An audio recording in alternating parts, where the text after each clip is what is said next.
My story is, I can do the drunk guy story. I like the drunk guy story. The drunk guy story is more of a, it's more serious.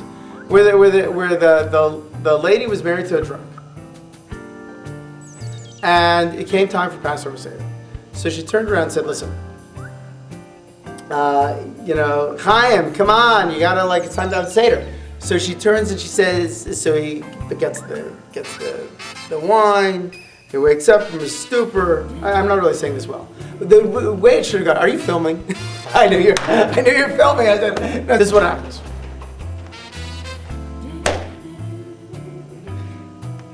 In a small town in Europe, there was a family, and the man was a shicker. He was a complete drunk. So in order to prepare for Passover, he drank all of his chametz. That's how he got rid of it. So he drank all of his beer and all of his scotch and all of his booze, and he was completely wasted. And then comes Seder evening. His wife wakes him up and says, honey, get up. It's time to do a Seder. So he gets up, he said, what are you doing? I don't know, Passover. I don't know anything about Passover. And he pours himself, I just know you gotta have 4 glasses of wine. So he pours 4 glasses of wine, and he drinks, and then he turns and he says, I don't know anything about Passover, I just know that we were slaves in Egypt and things really were terrible, and then God redeemed us and brought us out of Egypt, and we gave us the Torah, and we gave the land of Israel, and things will be better, and I really hope God redeems us more because the Messiah comes soon. Grabs a piece of matzah, crunches on it, falls asleep.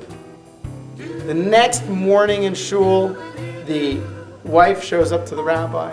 The rabbi says, well, Mrs. Schwartz, how was your Seder?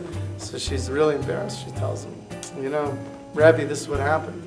The rabbi turned and said, oh, your husband might not have fulfilled all the laws of the Seder, but his pure belief and understanding on how the Almighty took a downtrodden people and elevated us and redeemed us, and in the future the Mashiach will come and we will completely be elevated. That is something that opens up the gates of heaven to all of our prayers. So the point, of course, is don't miss the point. You can get absorbed in the cleaning, you get absorbed in the matzah and the wine and all the different halachas, but just do all that, do everything right, but don't miss the point. The point is, the Almighty loves us, He redeems us, and if we work hard, He'll redeem us more. Okay, this is what happens.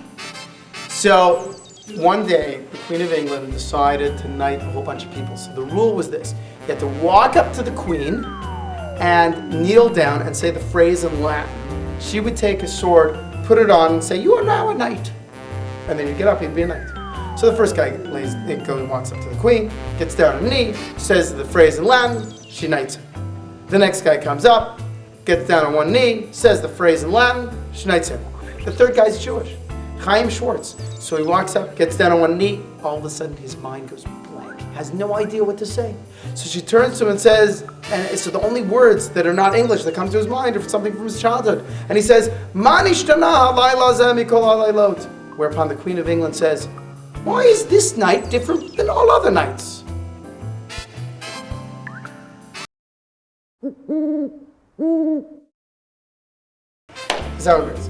So did you ever hear about the time, one year, there was a horseradish shortage in Israel, whereupon they hired a plane, they filled it up with horseradish root, and they were flying to Israel, and just the day before Israel, due to weather and technical difficulties, the aircraft had to land in Madrid.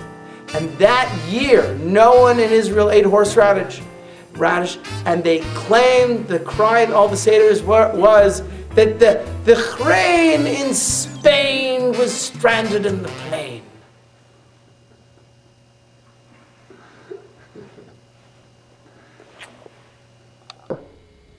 Okay?